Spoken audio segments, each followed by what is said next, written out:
Imagine this. It is high noon. The sun is at its absolute zenith, just blazing down. Right. You're in the middle of your workday, maybe you're plowing a field or you're trading in a busy market. And then, well, in a single instant, the world plunges into total, absolute midnight. And we aren't talking about a passing cloud or, a heavy storm front here. No. We are talking about pitch blackness, the kind where you can't see your hand in front of your face. Exactly. The plow stops in the furrow because the farmer can't see the ox. The axe, it just pauses in mid-swing. People are fumbling around trying to light candles at their lunch tables. It sounds like the cold open of a sci-fi thriller, doesn't it? It does, but we're actually going back to the 1st century. Specifically, we're looking at one of the most debated and analyzed 3-hour periods in history.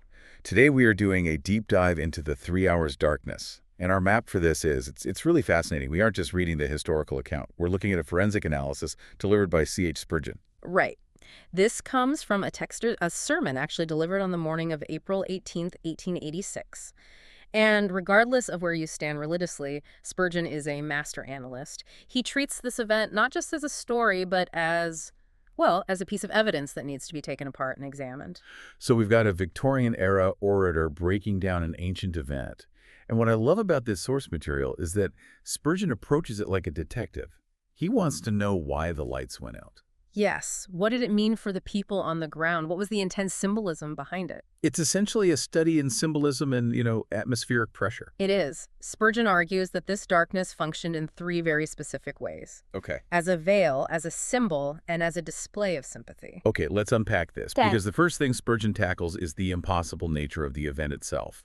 He starts by laying out the timeline, and he is very, very specific about the hours. He is. He points out that from 9 a.m. until noon, the 6th hour in Roman time, it was broad, bright daylight. Right. And Spurgeon argues that this 3-hour period of light was crucial for verification. Verification of what, exactly? With identity. Remember, this is a public execution. Spurgeon emphasizes that because it was bright morning, everyone, friends, enemies, the soldiers, passers-by, they could clearly see who was on that cross. So no body double theory possible here. None.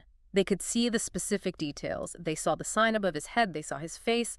The light served a forensic purpose. It put the fact of the event on the record. Okay, so it eliminates the conspiracy theories. Exactly. But then the shift happens. At noon, the text says darkness covered the land until 3:00 p.m. Now, the immediate reaction from a modern listener, and even skeptics back then, is, oh, it was just a solar eclipse. Right, that seems like the logical explanation. Midday darkness must be an eclipse. Case closed. But Spurgeon shuts that down immediately with some basic astronomy, and his logic is, well, it's pretty bulletproof. How so? It comes down to the Jewish calendar. The crucifixion takes place during Passover. And when does Passover happen? I'm guessing you're going to tell me. It always happens during a full moon. It's tied to the lunar cycle. Okay, so, wait. If the moon is full... If the moon is full, think about the geometry. It means the moon is on the opposite side of the Earth from the sun. That's why we see its full face illuminated. For a solar eclipse to happen, the moon has to be between the Earth and the sun, basically a new moon phase. So you literally cannot have a solar eclipse during a full moon. The gears of the solar system are just... they're turning in the wrong direction for that. Precisely. It's physically impossible. Mm-hmm. So Spurgeon argues this wasn't a natural phenomenon that, superstitious people misunderstood. He calls it the great miracle. A miracle. He posits that the Creator simply suspended the laws of nature. He calls it the closing of the eye of day. Not that phrasing. But let's talk about the scene on the ground. Spurgeon paints a really vivid picture of what this midnight actually looked like. It's chaotic. He describes business grinding to a halt. He mentions caravans stopping dead in their tracks on the highways because they literally couldn't navigate. The master of a house calling for a lamp at noon. And the servant trembling while bringing it. It changes the whole temperature of the event. It goes from a public spectacle to this terrifying, intimate confusion. Exactly. And that leads us to the first big function of the darkness that Spurgeon identifies, the veil. This is a fascinating psychological observation. Before the darkness fell, what was the crowd doing? They were mocking. Yeah. Spurgeon uses some pretty intense language here. He calls them dogs and bulls of Bashan. They were making jokes, jeering. It was a carnival of cruelty. Right. It was loud, aggressive ribaldry. But then the lights go out, and Spurgeon points out that the darkness effectively silenced them. You can't mock a man when you are suddenly terrified that the world is ending. There's a specific anecdote he quotes that I found really striking. It involves a French prince. Yes, that's a great detail. Spurgeon quotes a French prince who once said, "If I had been there with my guards, I would soon have swept those wretches away." It's that feeling of righteous indignation, right? Like, how dare you treat someone this way? Someone needs to stop this. Exactly. And Spurgeon suggests that God effectively did just that, but not with guards. He did it with darkness. The darkness swept the wretches away by terrifying them into silence. He calls it a sacred concealment. Sacred concealment. It's an interesting term because Spurgeon suggests this wasn't just about shutting up the crowd, it was about hiding something from them. What do you mean? Well, this is where the analysis gets very sensitive. Spurgeon argues that the darkness was a form of decency. He suggests that the physical suffering of Jesus, the nakedness, the contortions of pain, became so intense that it was no longer fit for public viewing. So the darkness was almost like a curtain being drawn around a hospital bed. That's a perfect analogy.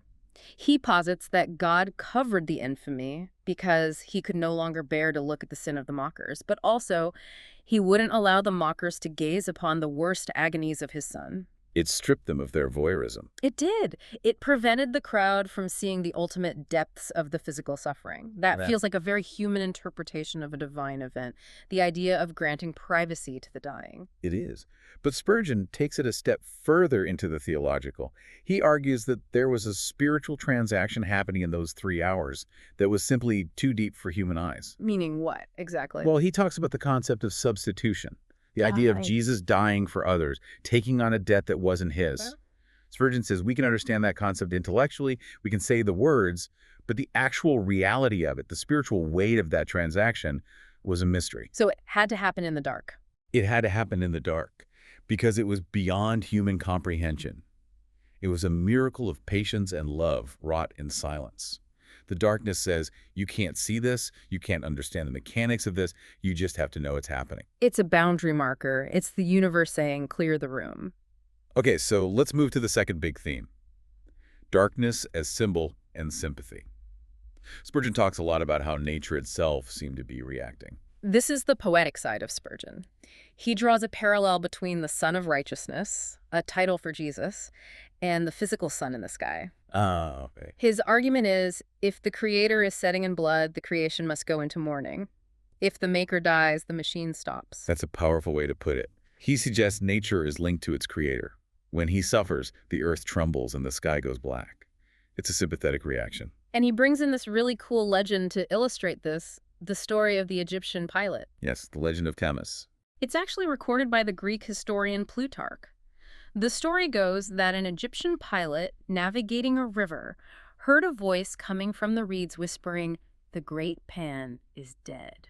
Which is such a haunting image, just a voice in the wind. It is. And Spurgeon connects that to this moment.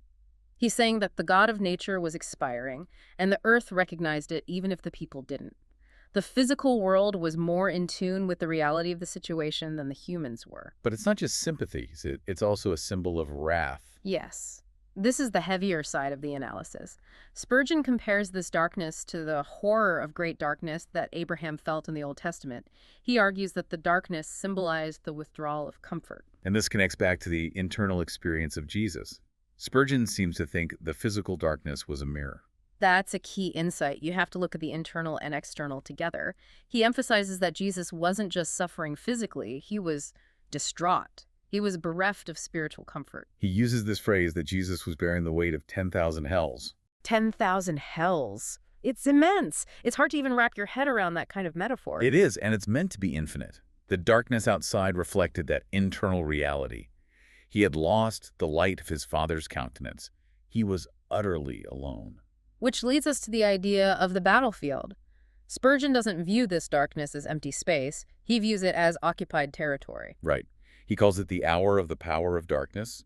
He frames the cross as a literal battlefield where Jesus is fighting against the forces of evil Satan, ignorance, depravity. So the lights go out and the fight begins. Exactly. Spurgeon argues that the enemies of the gospel always try to cloud the cross. They try to obscure the truth.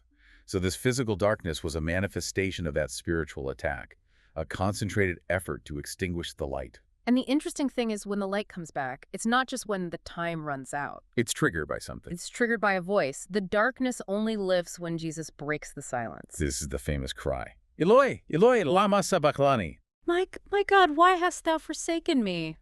And Spurgeon points out the irony here. The light didn't return when Jesus said something triumphant. No, it returned when he gave voice to his sorrow.